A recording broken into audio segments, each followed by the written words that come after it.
My sister stood up at Thanksgiving and announced I wasn't really family. I'm Donna Anderson, 32 years old, and what happened next turned a family dinner into a $15 million disaster that destroyed the Anderson empire.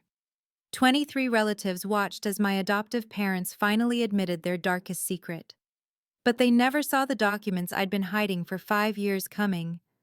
If you're watching this, please subscribe and let me know where you are watching from. Let me take you back to how a family dinner became a $15 million mistake. The Anderson estate in Westchester County screamed old money. Not the quiet kind that whispers through generations, but the desperate kind that needs constant validation. The 12-seat oak dining table, imported from a French chateau, held enough Waterford crystal to fund a small scholarship. My adoptive father, Robert Anderson, kept checking his Rolex Submariner, a nervous tic that had gotten worse since the Foundation's last audit. I arrived in my hospital scrubs, having come straight from a 12-hour shift at Mount Sinai. Victoria, my adoptive sister, made sure everyone noticed the contrast between her custom Armani suit and my faded blue uniform, with the small coffee stain near the pocket. "Still saving lives for minimum wage?" she asked, loud enough for Cousin Patricia to hear. "Still defending criminals for maximum profit?" I responded, keeping my voice steady. Margaret, our adoptive mother, clutched her Hermes Birkin like armor. The bag alone cost more than my annual rent, a fact she'd mentioned at last year's Thanksgiving. The dining room walls displayed Anderson family portraits going back 5 generations, none, including me, despite 27 years under this roof. The family tradition was simple: gather, gloat, and reinforce the hierarchy. Victoria sat at Robert's right hand, the heir apparent to Anderson Foundation, a charity that had somehow made our family wealthier instead of the opposite. I sat where I always had, near the kitchen door, convenient for fetching forgotten items. What they didn't know was that I'd brought something with me tonight. In my worn canvas bag, between my stethoscope and phone charger, sat an old wooden box that had arrived 5 years ago from Mitchell & Associates law firm. The note attached had been simple: only open when necessary. E.W. E.W. Eleanor Whitmore, the grandmother they claimed had loved Victoria best.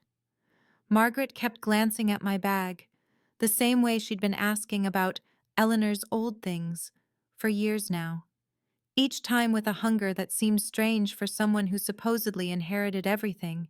The champagne was Dom Perignon 2008, because Margaret believed in celebrating properly. As she poured, her hand trembled slightly. Not from age, she was only 58, but from something else, something that made her avoid my eyes when she said, "To family." 23 glasses rose. 22 people drank. I just smiled and set mine down untouched.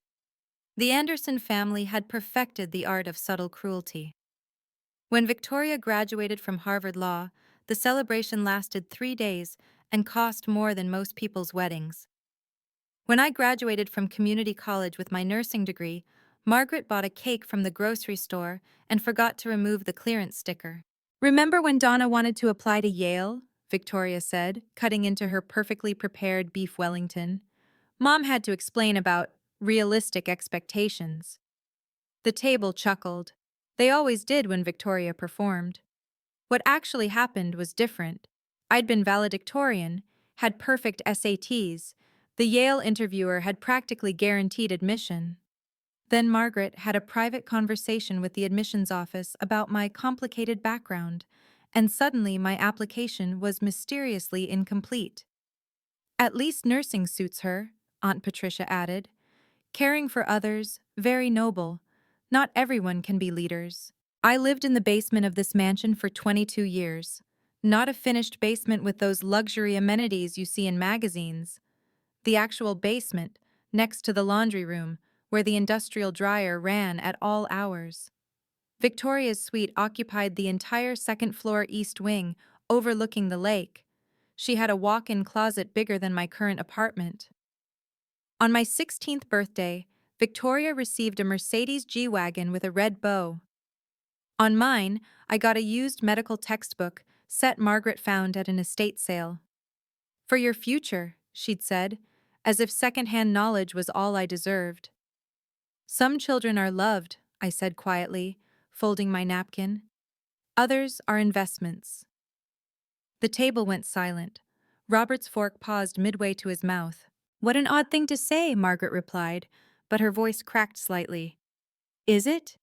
I touched the small locket at my throat, the only gift from someone who'd truly cared. Grandmother Eleanor visited once when I was 7. Just once. She gave me this and said something I'll never forget. Victoria's jaw tightened. Grandma barely knew you existed. Funny. She seemed very interested in my existence, spent 3 hours with me, alone, taking photos, asking questions, said I looked exactly like someone she once knew. Margaret's champagne glass tilted dangerously. A drop of Dom Perignon hit the white tablecloth, spreading like blood on snow. Ancient history, Robert said too quickly. Let's focus on the present. But the present was about to become very complicated. Because in my bag, that wooden box held more than just memories. It held the truth about why Eleanor Whitmore had really visited that day. 5 years ago, 3 days after Eleanor Whitmore's funeral, a courier arrived at the hospital during my shift. The package required signature confirmation and 2 forms of ID. My colleagues assumed it was a subpoena. Nurses sometimes get called as witnesses. But the return address made my hands shake. Mitchell and Associates, estate planning attorneys. Inside was a wooden box, old mahogany with tarnished brass corners, and a letter on cream stationery. Ms. Anderson, your grandmother wanted you to have this. The contents are sealed and should remain so until circumstances require otherwise. You'll know when. James Mitchell, Esquionne. I'd met James Mitchell once at the funeral. He'd stood apart from the family lawyers, watching everything with sharp eyes behind wire-rimmed glasses. When he shook my hand, he'd held it a moment too long and said, "Your grandmother spoke of you often," which was strange, considering the family narrative that Eleanor barely knew I existed. I kept the box in my locker at work for 6 months, then in a safety deposit box, then finally brought it home. Sometimes I'd hold it, feel its weight, wonder what secrets it contained. The lock was unusual, old-fashioned, requiring a specific key, a key that matched the small pendant on my locket, the locket Eleanor had given me. Margaret had asked about it dozens of times over the years. Did Eleanor leave you anything else? Any papers? Documents? She was getting senile toward the end, might have misplaced important things. Just the locket, I'd always replied. You're sure? Nothing about the foundation, the trust, family history? Her desperation seemed strange for someone who'd inherited control of a $15 million charity foundation. Tonight, watching Victoria hold court at dinner, I noticed something. Every time she mentioned the foundation's expansion, their $20 million project for next year, Margaret's fingers drummed against her Birkin. The same nervous pattern from 5 years ago when the will was first read. The will that had made Margaret and Robert executors of everything. The will that had left me exactly nothing, not even a mention. The foundation's doing amazing work, Uncle George was saying. That new pediatric wing will have the Anderson name forever. Legacy, Victoria said, raising her glass again. It's all about legacy. I thought about the box in my bag, about the letter, about James Mitchell's knowing eyes. Yes, I agreed quietly, it's definitely about legacy. I never knew that box contained a ticking time bomb worth $15 million. But I was about to find out. The Thanksgiving toasts began as they always did, a performance of false gratitude orchestrated by Margaret. Each family member stood, crystal gleaming in the chandelier light, saying what they were thankful for. Health, wealth, success.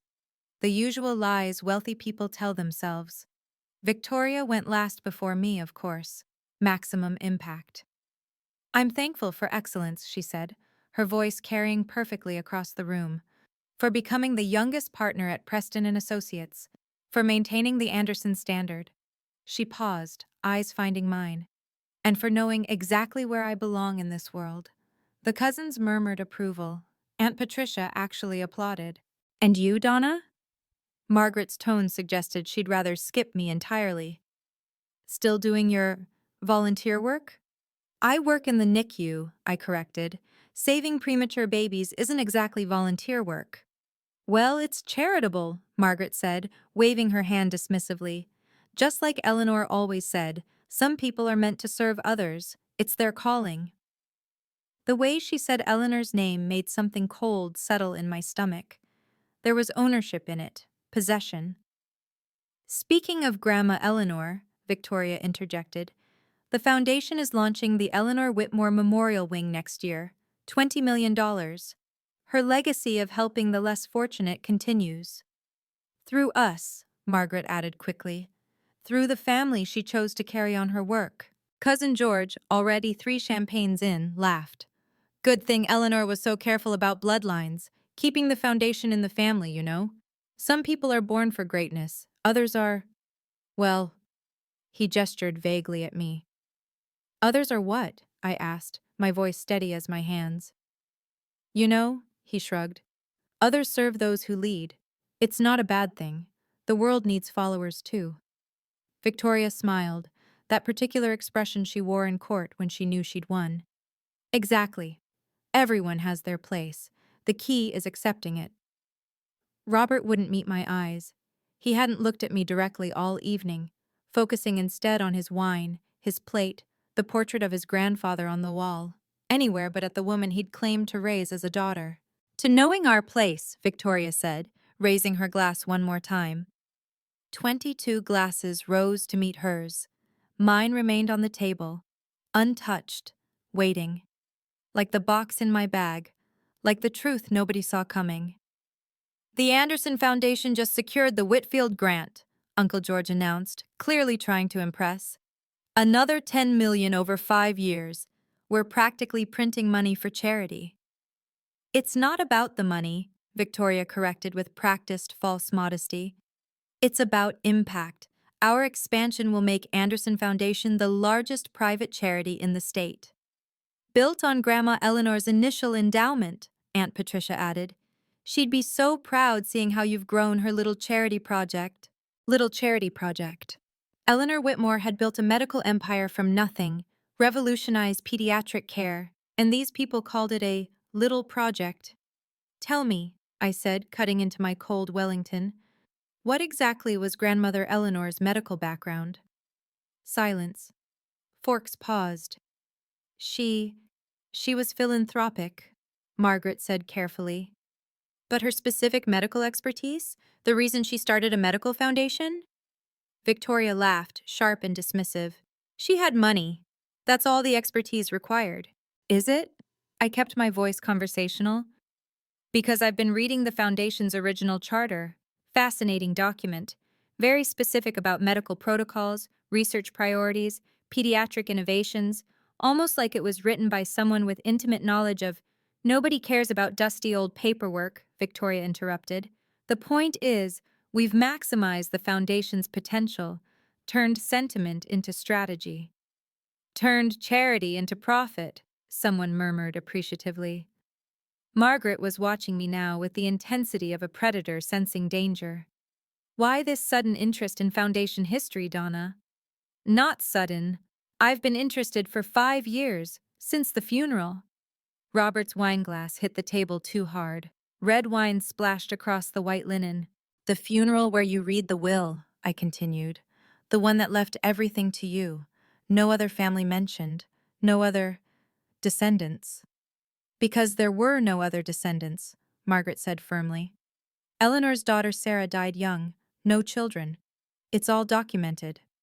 Documented where? The family records, the genealogy, the official. She stopped, realizing she was getting defensive. Victoria stood slightly, her power move. Why don't you just say what you're implying, Donna, instead of these pathetic little hints? I smiled, the same calm smile I used with panicking parents in the NICU. I'm not implying anything. Just curious about family history. You're not family, Victoria said. The room went still. Even the grandfather clock seemed to pause between ticks. Victoria raised her champagne flute, and I knew what was coming. She had that courtroom gleam in her eyes, the look that preceded destroying a witness. "A toast," she announced, tapping her knife against crystal, "to the real Anderson family." Everyone stood except me. The scraping of chairs on hardwood sounded like judgment. "To those who share our blood, our values, our legacy." Her eyes locked on mine. Because as we all know, blood is thicker than water. "Here! Here!" George shouted, already drunk enough to miss the cruelty. "To the Andersons," Patricia added. They drank. All of them. While I sat there, the perpetual outsider at my own family dinner, Margaret leaned over, her whisper carrying perfectly in the sudden quiet. "Perhaps you should toast from the kitchen, dear, with the staff, where you'd be more comfortable." Someone laughed, low, uncertain, but still a laugh. Victoria wasn't done. She never was until she drew blood. "It must be hard, Donna, sitting here year after year, pretending, playing dress-up in a family that isn't yours." "Victoria," Robert said weakly, "it's Thanksgiving." "Exactly. A time for honesty, for gratitude about who we really are." She smiled, cold and perfect. "And who we're not." Margaret and Victoria exchanged a look, quick, loaded with meaning, something they'd planned. "You know what?" Victoria set down her glass with deliberate precision. "I think it's time." My hand found my bag under the table, fingers brushing the wooden box inside. Then Victoria stood up with that smile I knew too well. The one she wore when she was about to destroy someone in court. The one that had made her the youngest partner at Preston and Associates. The one that meant someone's world was about to end. She raised her glass again and spoke the words that would cost her everything. "I have an announcement about family honesty. If you've ever felt like an outsider in your own family, you know this pain. But sometimes, the universe has a way of balancing the scales." Before we continue, if this story resonates with you, please hit subscribe and share your thoughts below. Have you ever discovered a family secret that changed everything? Let me know. Now, let's see what Victoria was about to do. Victoria stood at the head of the table, power radiating from every line of her posture. She'd arranged herself perfectly, backlit by the chandelier, commanding everyone's attention. The prosecutor about to deliver a closing argument. "Dad, Mom," she began, her voice carrying that courtroom clarity. "I'm done pretending she's my sister." The words hung in the air like a blade waiting to drop. Robert's fork clattered to his plate. Margaret's hand flew to her pearls, the ones Eleanor had given her, I noticed. 23 pairs of eyes swiveled between Victoria and me. "Victoria, what are you—" Robert started. "No, Dad. We've all been playing this charade for too long.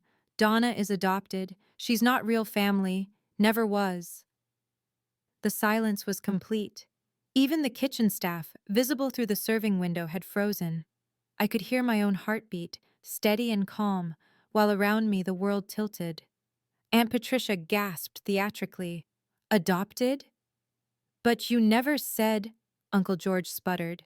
"Because Mom and Dad are too kind," Victoria continued, her prepared speech flowing perfectly. "They took in a charity case when no one else would, fed her, clothed her, educated her, and we all just pretended she belonged here." She pulled out her phone, swiping to photos she'd clearly prepared. "Look, Anderson Family Christmas 1997. She held it up, showing a perfect family of 3 by a massive tree. "Where's Donna? Oh, right, she wasn't part of the family yet." Another swipe. "Anderson Family Reunion 1999. Still no Donna." "That's because I was 5, oh," I started. "Exactly. You were 5 when they took pity on you. A 5-year-old nobody that my parents, out of the goodness of their hearts, decided to raise." Margaret's performance of shock was Oscar-worthy. "Victoria, this isn't the time or place." "When is the time, Mom? When do we stop lying? She's 32. She deserves to know she's been living a lie." I've known I was adopted since I was 12, I said quietly. Victoria faltered for just a second. You. What? You told me, during one of your tantrums. You screamed that I wasn't real family and never would be. Very memorable 13th birthday gift. Then why do you keep coming back? Victoria recovered quickly. Why do you keep inserting yourself where you don't belong? Because they're the only family I've known. No, Victoria said, triumphant again. We are a family. You're just a very long house guest who forgot to leave. Robert was pale, his hands shaking. Donna, we wanted to tell you properly. Tell me what exactly? But Victoria wasn't done destroying me yet. Go ahead, Dad, Victoria pressed, her voice sharp with purpose. Tell her the truth. Tell everyone how you really got her. Robert's mouth opened and closed like a fish, gasping for air. The Rolex on his wrist caught the light as his hand trembled. We were contacted by social services, he began, the words dragged out of him. There was a child who needed placement, emergency placement. Because? Victoria prompted, a prosecutor leading her witness. Margaret took over, her voice steady, but her knuckles white around her champagne flute. Because there was no one else, no family, no one who wanted me, I finished. I see. It wasn't like that, Robert said weakly. Then what was it like? I kept my voice level, professional, the same tone I used when delivering bad news to families in the NICU. Victoria pulled out a folder. Of course she'd brought props. I have the documentation right here. Foster care agreement dated February 1997. Temporary placement that became permanent because, quote, no biological family members could be located. She slid papers across the table. Legal documents. Real ones. You were nobody, she continued. A charity case my parents took in because Grandma Eleanor suggested it would look good for the foundation. Take in an orphan, she said. It'll help with the nonprofit status. Victoria! Margaret's mask slipped for just a moment, revealing something like panic. What? We're being honest tonight. Isn't that what family does? Victoria turned back to me. Every penny spent on you is documented. Every meal, every piece of clothing, every medical bill, all written off as charitable contributions. Uncle George whistled low. So she's literally been living off charity? The foundation's charity, Victoria confirmed. Grandma Eleanor allocated a special fund just for Donna's expenses, said it was our Christian duty to care for the less fortunate. Except, I said, reaching for my bag, Eleanor Whitmore was Jewish. A small detail, but Margaret flinched. She converted, Margaret said quickly, when she married into society. Did she? Because I've seen her grave.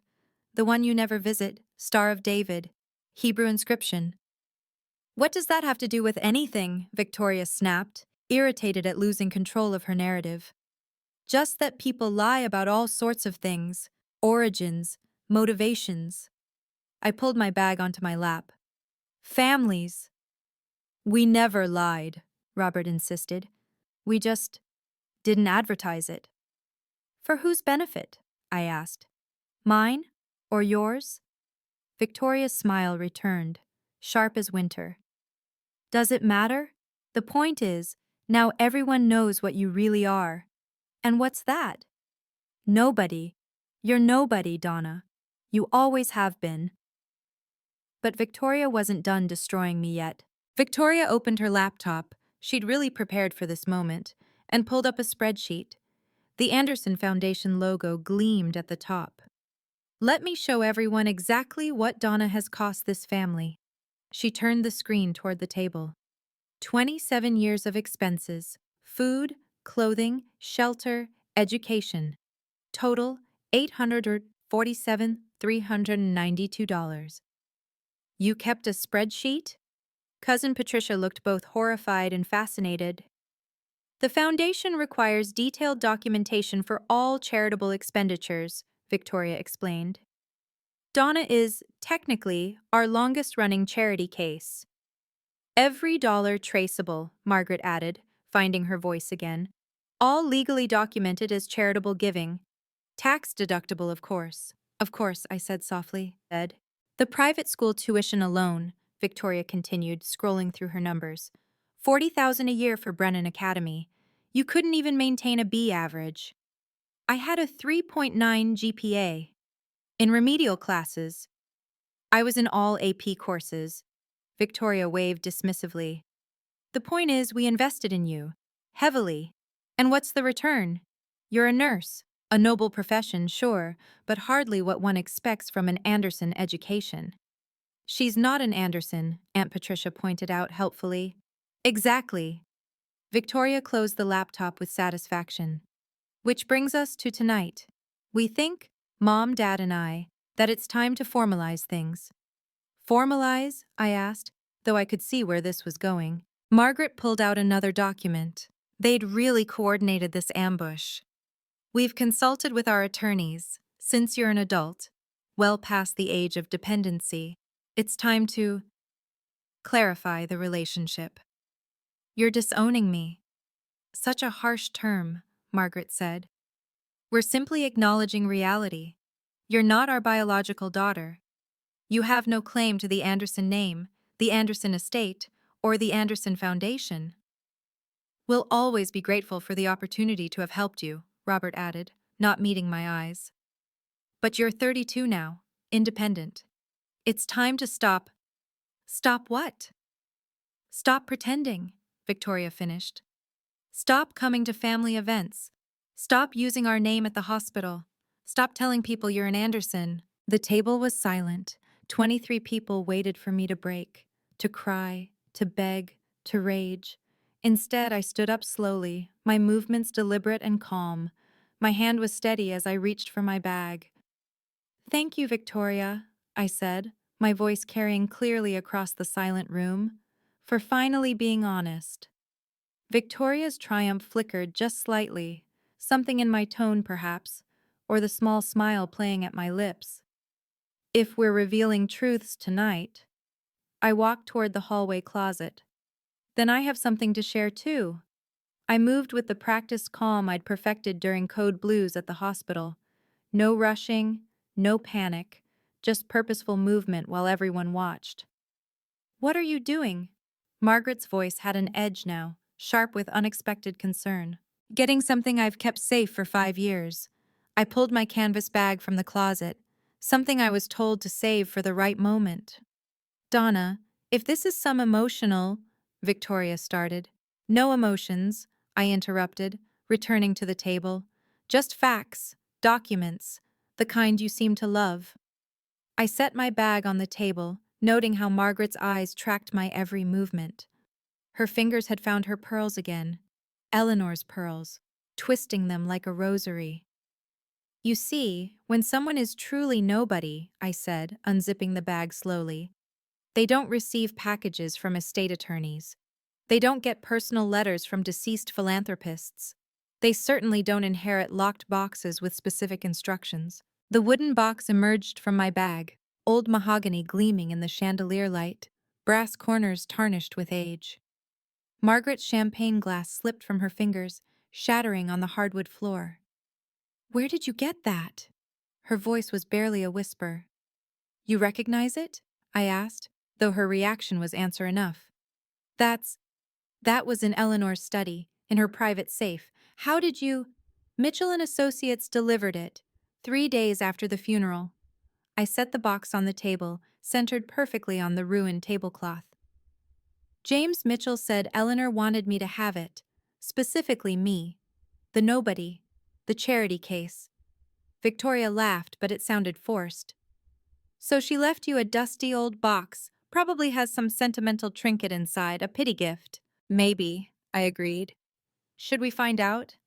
I pulled the locket from around my neck, the one Eleanor had given me when I was 7, the one she'd pressed into my small hands and said, "Keep this safe, little one. Someday you'll need it." The pendant was unusual, elongated, more like a key than jewelry. I'd never tried to use it as one, never had a reason to, until now. That locket, Robert said suddenly. Eleanor wore that locket, always. It was in every photo, every portrait. She never took it off. Until she gave it to me, I said, fitting the pendant into the lock. The day she spent 3 hours asking me questions, taking my picture, holding my hand. The lock clicked open. 23 people leaned forward. "Shall we see what nobody deserves to inherit?" I asked, lifting the lid. Inside the box, everything was meticulously organized. Layers of documents, photographs, and at the very top, an envelope with my name written in elegant script. For Donna, my granddaughter. Margaret made a sound like she'd been punched. "That's impossible," Victoria said, but her voice had lost its courtroom confidence. I lifted the envelope, noting the weight of it. Quality paper, the kind Eleanor always used for important correspondence. "Should I read it aloud, since we're being honest tonight?" "That's fraud," Victoria snapped. "Forgery. Grandma Eleanor had no grandchildren. Sarah died childless." "Did she?" I pulled out the first photograph, black and white, edges yellowed with age. "This is Sarah Whitmore, Eleanor's daughter, taken in 1992. The woman in the photo was unmistakably pregnant. "That proves nothing," Margaret said quickly. Too quickly. The next photo was a hospital shot. Sarah in a bed, exhausted but radiant, holding a newborn. January 15th, 1993. Riverside Hospital.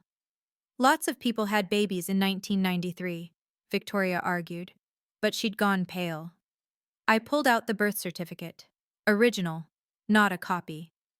The raised seal caught the light. "Baby girl Whitmore, born January 15th, 1993. Mother, Sarah Eleanor Whitmore. Father, unknown." "That could be anyone." "Look at the baby's name," I said, sliding the certificate across the table. Robert read it aloud, his voice hollow. "Donna Eleanor Whitmore." The room erupted, voices overlapping, chairs scraping, glasses clinking as people gestured wildly. But I stayed focused on Margaret's face. She'd gone from pale to gray. "Sarah died," Margaret said desperately. "In childbirth. The baby died too. Eleanor told us—" "Eleanor told you what you needed to hear," I interrupted.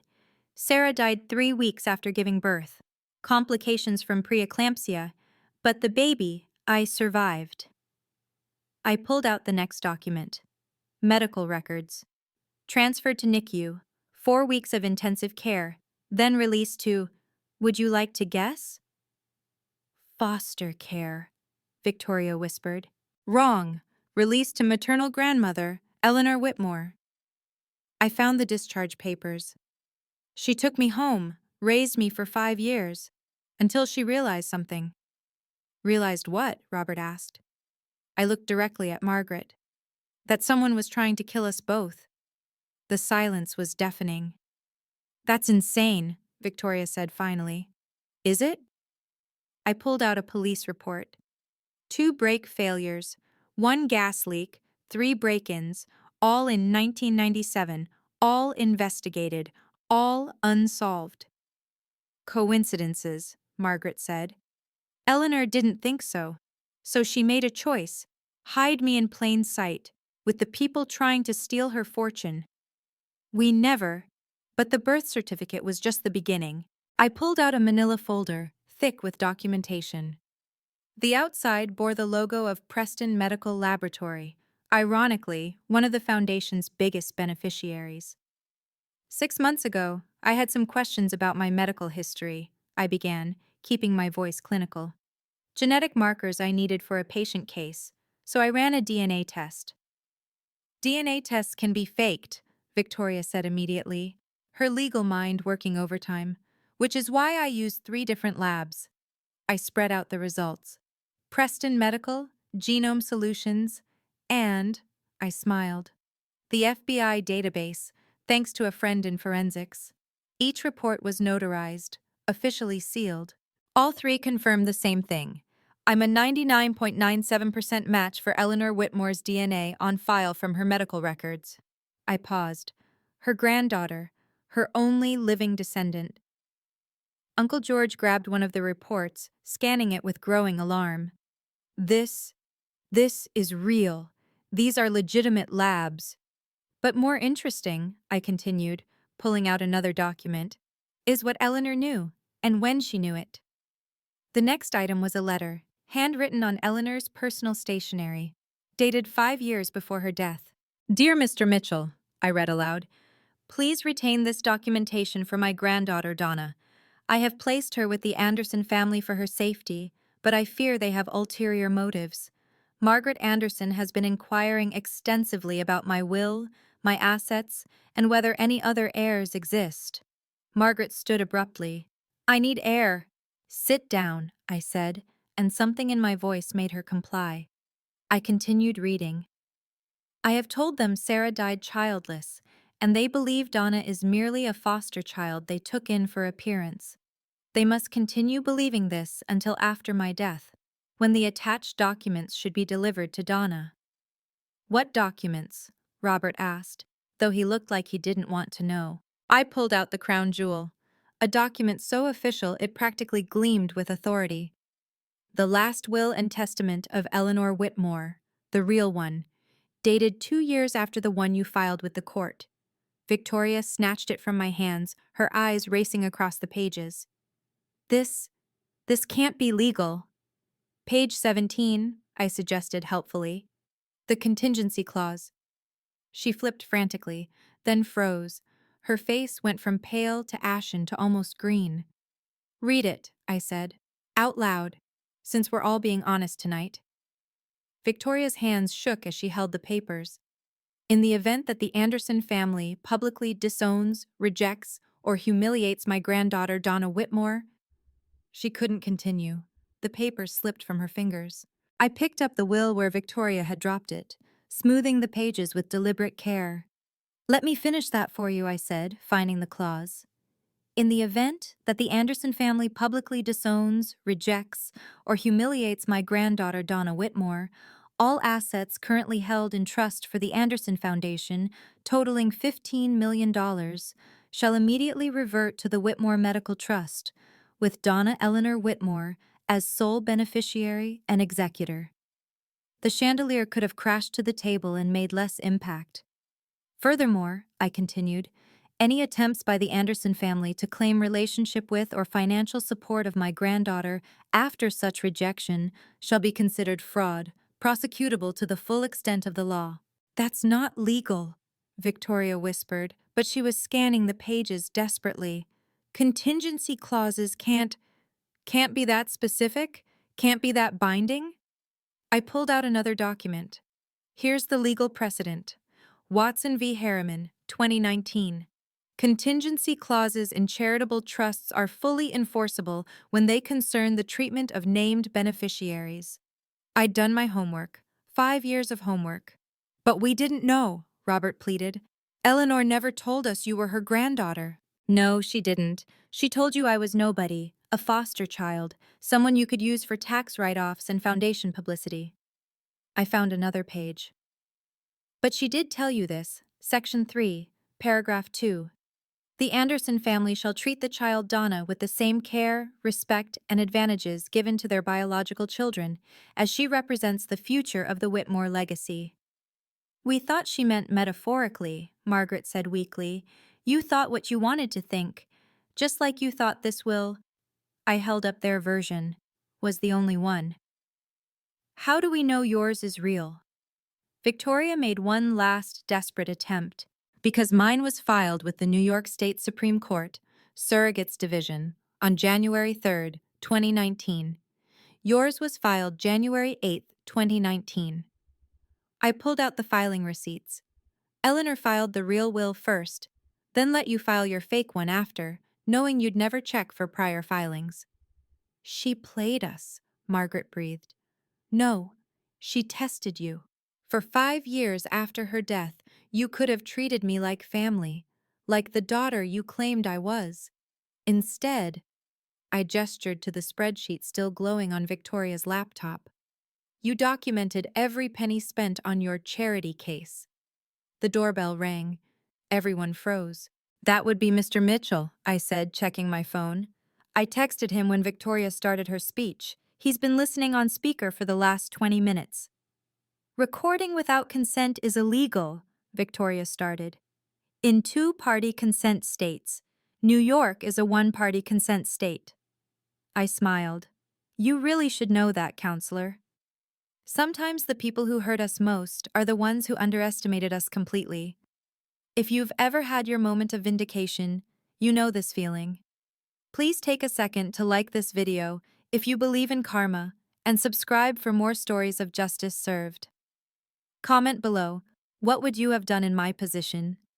Now, let's see how this Thanksgiving dinner ended. James Mitchell entered the dining room like he owned it, which, technically, he might soon. 70 years old but sharp as surgical steel, wearing a simple gray suit that probably cost more than Victoria's Armani. He carried a leather briefcase that looked older than me. "Good evening, everyone," he said pleasantly, as if walking into a family destruction was routine. "Ms. Anderson, excuse me, Ms. Whitmore, thank you for the signal." "You've been waiting for this," Margaret accused. "For 5 years, 3 months, and 18 days, Mitchell confirmed. "Ever since Eleanor asked me to watch over her granddaughter and wait for this exact scenario." He set his briefcase on the sideboard, opening it with practiced efficiency. "I have here the original will filed and sealed. The DNA test results, which I personally supervised 6 months ago when Ms. Whitmore contacted me. The birth certificate, authenticated by 3 separate government agencies. And," he pulled out a tablet, 73 hours of surveillance footage from the past 5 years, showing the Anderson family's treatment of Ms. Whitmore. "Would you like me to play the Thanksgiving 2021 highlight reel, the one where you made her eat in the kitchen?" "Surveillance?" Robert stood up, outraged. "You've been spying on us?" "Eleanor installed the cameras before she died. Completely legal. It was still her house then. She gifted it to you with the understanding that you'd care for her foster child. The cameras were to ensure compliance." "This is entrapment," Victoria said desperately. "This is documentation," Mitchell corrected. "Every slight, every insult, every moment of discrimination, all admissible in court." He pulled out an official-looking document with multiple seals. "This is a notice of trust reversion. As of—" He checked his watch. 8:47 p.m. tonight, when Ms. Victoria Anderson publicly disowned Ms. Whitmore in front of 23 witnesses, the contingency clause was activated. "The Anderson Foundation is hereby dissolved." Mitchell pulled out his reading glasses with theatrical precision. "Let me read the specific trigger clause for the record and for the witnesses present." He cleared his throat. "Article 7, Section 3.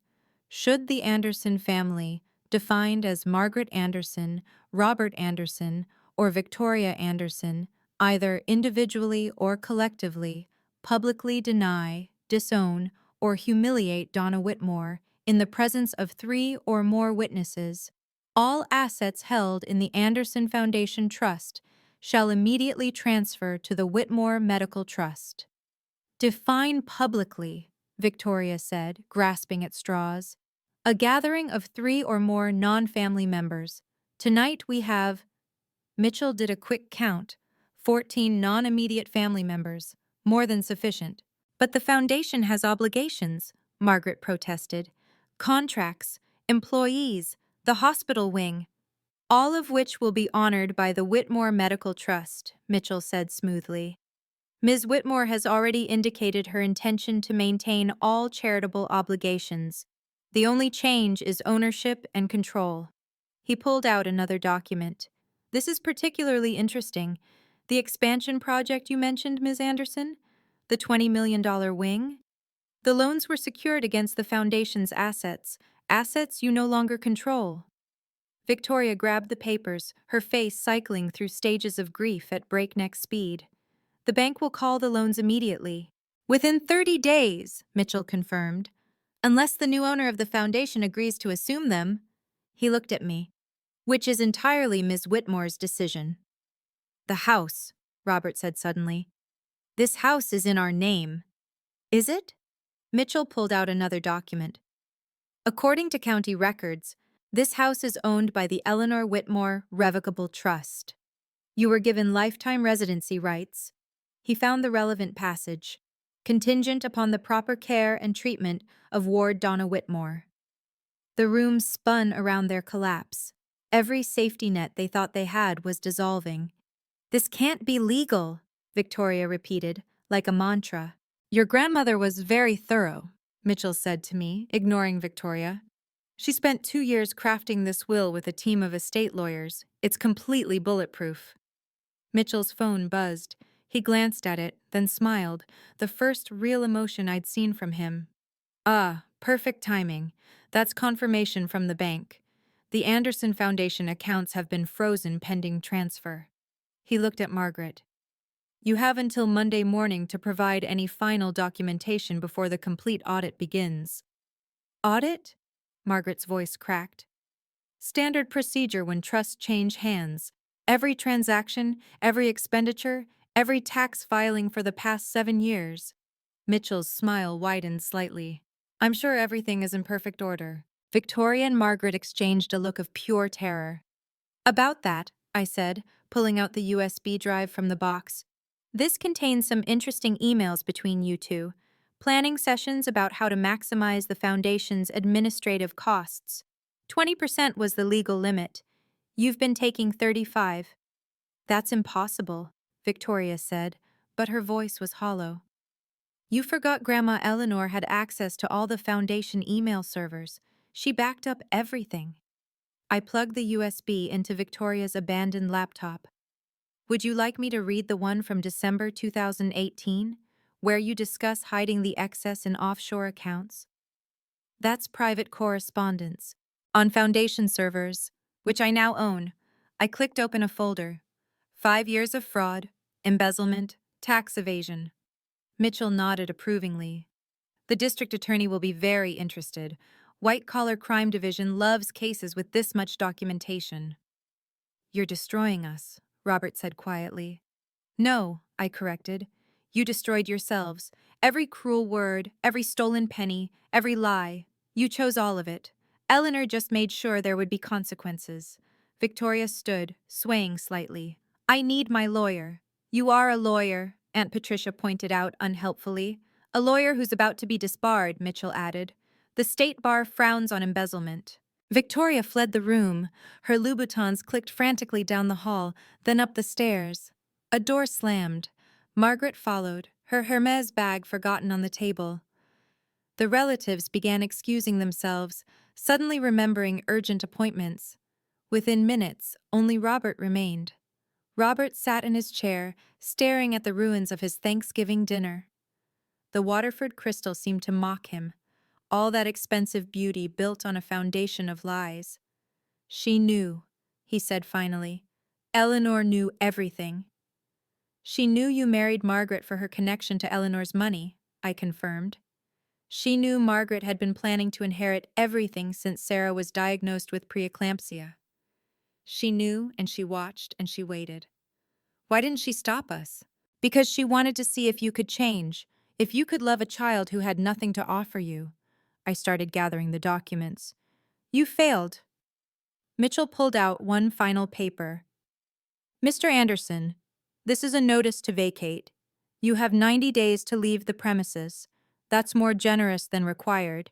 The trust actually allows for immediate eviction after breach of contract." 90 days, Robert repeated numbly.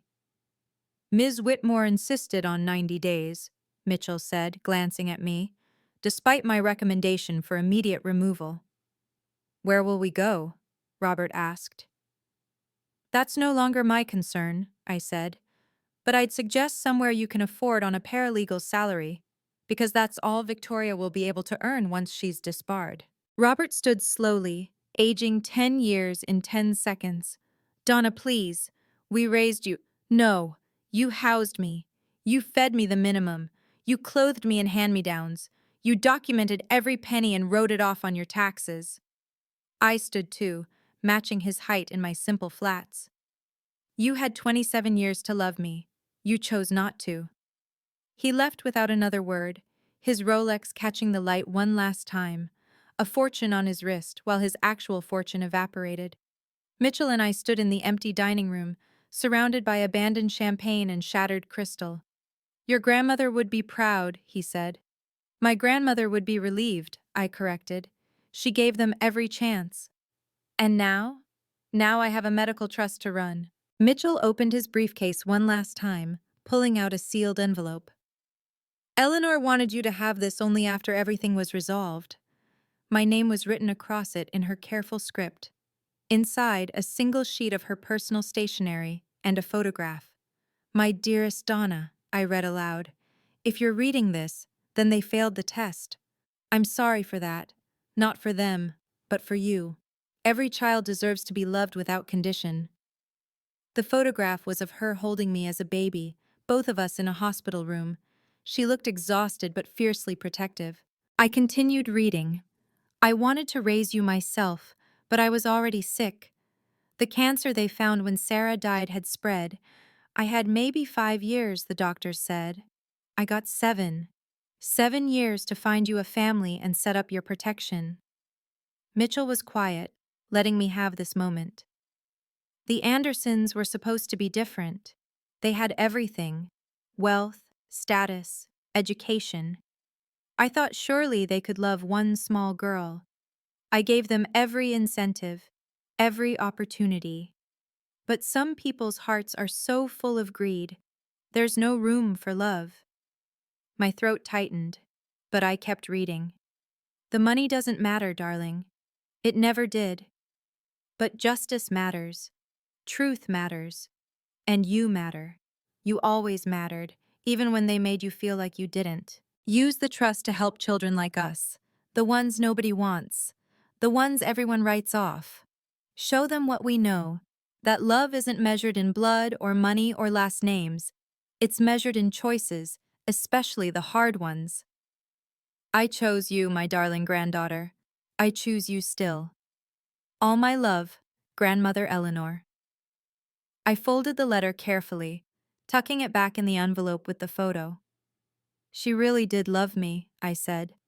More than you'll ever know, Mitchell confirmed. Every cruel word, every scheme, documented. The aftermath came in waves, each one stripping away another layer of the Anderson empire. First came Victoria's bargaining. She arrived at my apartment at midnight, mascara streaking her perfect face. Donna, please. We can work this out. We're still family. Family? I kept the chain on the door. You spent 20 minutes at dinner explaining how I wasn't family. You had spreadsheets. That was just, I was angry, stressed about the expansion. The expansion that required fraud to fund? Her face crumbled. You don't understand. The pressure to succeed, to be perfect, to carry on the Anderson legacy. There is no Anderson legacy. There never was. It was all built on Eleanor's money and Eleanor's reputation. I started to close the door. Your legacy is greed, and it ends now. The house, she pleaded. At least let us keep the house. The house you made me sleep in the basement of? The house where you held parties and made me serve drinks to your friends? I laughed, short and bitter. That house is becoming a group home for foster children, kids who actually need shelter. You're destroying everything. I'm redistributing everything. The money goes to children's health care. The house goes to children who need homes. The foundation continues its work under honest management. I met her eyes. Everything Eleanor built will continue, just without you. Margaret tried next, approaching Mitchell with offers of cooperation in exchange for leniency. She had dirt on other charity boards, she said. Information about tax schemes, fraud networks. Mitchell recorded every word and forwarded it to the FBI. Robert simply disappeared one night, leaving behind his Rolex and a note. I'm sorry we couldn't love you. I think we forgot how. The bank called the loans within 2 weeks. Without the foundation's assets as collateral, the Andersons couldn't secure new financing. Their personal accounts, frozen during the fraud investigation, couldn't help. The Westchester Society that had embraced them for decades suddenly had other commitments. The country club revoked their membership. The charity boards requested their resignations. The social invitations stopped coming. Victoria was disbarred in March. She took a job as a paralegal in Albany, living in a studio apartment above a pizza shop. Margaret moved in with her sister in New Jersey, the one she'd looked down on for marrying beneath her station. The Anderson name, once synonymous with philanthropy, became a cautionary tale whispered at charity galas. "You raised me to be grateful for scraps," I'd told them. "Grandmother taught me I deserved the whole meal." Now they were learning what scraps tasted like. 6 months later, Mitchell invited me to his office to review the final audit reports.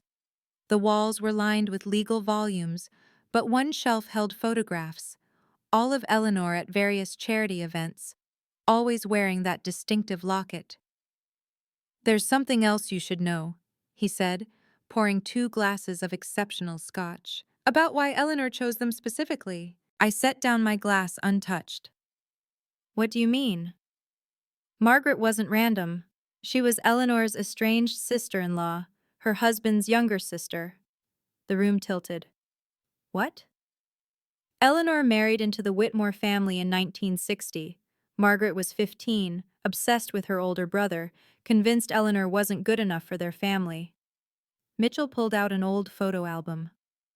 "When Eleanor's husband died in 1975, Margaret contested the will, claimed Eleanor had manipulated him. She lost? Spectacularly. But she never forgot. She married Robert Anderson specifically to get close to the Whitmore money. Spent 30 years ingratiating herself, volunteering for Eleanor's charities, playing the devoted supporter. Eleanor knew? Eleanor knew everything. She watched Margaret position herself for decades. When Sarah died..." Mitchell paused. "Margaret was at the hospital that day. She tried to convince Eleanor to let the baby die too, said it would be merciful." My stomach turned. "Eleanor recorded the conversation. She recorded everything after that. Every interaction, every manipulation." He pulled out a box of tapes, dozens of them. "Margaret had been planning to inherit for 30 years. She just needed Eleanor to die without heirs. So Eleanor gave her an heir she couldn't recognize." "Exactly. Hid you in the plain sight. Made Margaret raise the very person who would inherit everything she'd schemed for." Mitchell smiled grimly. "She said it was poetic justice. Margaret got to spend 27 years serving the heir she tried to eliminate. The cameras, the surveillance, all to document that Margaret knew exactly who you were. She suspected from the beginning. The way you looked like Sarah, your mannerisms, the locket. But she convinced herself Eleanor wouldn't be that clever. She underestimated her. They all did. Eleanor built a 30-year trap, and they walked right into it." Mitchell raised his glass. "Your grandmother was the most patient woman I ever knew. She waited 3 decades for justice." "Not justice," I corrected, finally understanding. "Consequences. She gave them rope and waited to see if they'd hang themselves." "And they did, with spreadsheets and speeches, fraud and cruelty." "Your greed was always visible," I murmured, remembering Eleanor's letter. "Your cruelty, now documented." The day the Andersons moved out, I stood in the foyer of the Westchester house, watching movers carefully wrap the portraits of Anderson ancestors, all purchased at estate sales to create false heritage. Victoria appeared in the doorway, cardboard box in her arms. Gone were the designer suits. She wore jeans and a faded sweater, her hair in a simple ponytail. "I'm not pressing charges," I said before she could speak. "Not for the fraud, not for the embezzlement." Her face flickered with hope. "Yet," I added, "the statute of limitations is 7 years. Step out of line once, contact me once, try to trade on the Whitmore name once, and I'll file everything." That's blackmail. That's boundaries. Something this family never taught me, but I learned anyway. I pulled out a document. "This is a restraining order, not filed, but prepared. Come within 500 feet of me, the hospital where I work, or any Whitmore Trust property, and it gets filed. After everything, you get to walk away free. No jail, no charges, just consequences." I stepped aside to let her pass. "That's more mercy than you ever showed me." She stopped at the door. "Did you ever love us? Even a little?" Every day for 27 years. I loved you with everything I had. I met her eyes. You just never loved me back. Margaret appeared behind her, aged a decade and 6 months. The Anderson Foundation did good work. The Whitmore Trust will do better work, without skimming 35% off the top. I handed her a business card. That's a therapist who specializes in narcissistic personality disorder. Insurance won't cover it, but I'm sure you can manage. You're enjoying this. No, I'm surviving this. There's a difference. I gestured to the door. Your 90 days are up. Robert was already in the car, staring straight ahead. He'd never said another word to me after that Thanksgiving night. As their Honda Civic, the Bentley had been repossessed, pulled away, I felt something lift from my chest. Not happiness exactly, not victory, freedom. Money didn't change me, I said to the empty foyer. Freedom did. The house would welcome its first foster children next month. Kids who'd been told they were nobody, worth nothing, charity cases. I'd make sure they knew differently. They'd know they mattered. They'd know they were chosen. 6 months after that Thanksgiving, the Whitmore Medical Trust had transformed. 3 free clinics opened in underserved neighborhoods. The pediatric wing Victoria had planned became reality, but with a different name, the Sarah Whitmore Memorial NICU. I still worked as a nurse 4 days a week. The other 3 days, I ran the trust. My colleagues found it strange that someone with $15 million still worked bedside, but they didn't understand. The NICU was where I belonged, holding babies everyone else had written off, telling them they mattered. The Anderson name vanished from charitable circles. Victoria worked as a paralegal in Albany, making $40,000 a year. Margaret lived with her sister, selling kitchen supplies at weekend markets. Robert had disappeared entirely. Some said Florida, others said Arizona. Nobody cared enough to confirm. Preston and Associates sent a formal apology for Victoria's conduct, distancing themselves from any fraud. The other charity boards did the same, quietly grateful the scandal hadn't touched them directly. But the real vindication came in small moments. Like when a teenage foster kid at the group home asked if I was the lady who sued her mean family. No, I told her. I'm the lady who chose herself when her family wouldn't choose her. Or when a NICU parent, crying over their 2-pound baby, said, "The nurse told us you were premature too, that you survived when nobody thought you would." Babies are stronger than people think, I said, adjusting their daughter's oxygen, especially the ones nobody expects to make it. The Thanksgiving after everything changed, I worked a double shift. The NICU was quiet, just me and 7 babies fighting their way into the world. I held each one, told them they were wanted, they were chosen, they were loved. Real family isn't about blood, it's about choice. And I chose love, always. Eleanor's letter became my compass. I had it framed in my office at the trust, not the fancy executive suite, but a simple room overlooking the children's playground. Love isn't measured in blood, she'd written. It's measured in choices, especially hard ones. The Andersons had every advantage: wealth, education, status, opportunity. They had everything except the ability to love a child who couldn't benefit them. That was their test, and they failed it spectacularly. But their failure taught me something valuable. Setting boundaries isn't revenge, it's self-respect. For 27 years, I accepted scraps and called it love, accepted cruelty and called it family, accepted neglect and called it normal. Eleanor knew I needed to see their true faces, needed to understand that their treatment wasn't about my worth, it was about their character. The price of their cruelty, I often thought, looking at the trust's financial reports, was everything. $15 million, a mansion, a reputation, 3 careers, all lost in one Thanksgiving dinner because they couldn't resist that final cruelty, that public humiliation they'd been building toward for decades. Eleanor had given them dozens of chances. Every birthday they ignored, every achievement they diminished, every moment they chose Victoria over me. Each was an opportunity to pass the test. They never even knew they were taking it. Some people's hearts are so full of greed, Eleanor had written, there's no room for love. The Andersons proved her right. But I proved something too. Those of us raised without love can still choose to give it. We just give it to people who deserve it. This Thanksgiving, I hosted dinner at the group home. 12 foster kids, 8 staff members, and 3 NICU families whose babies were still fighting.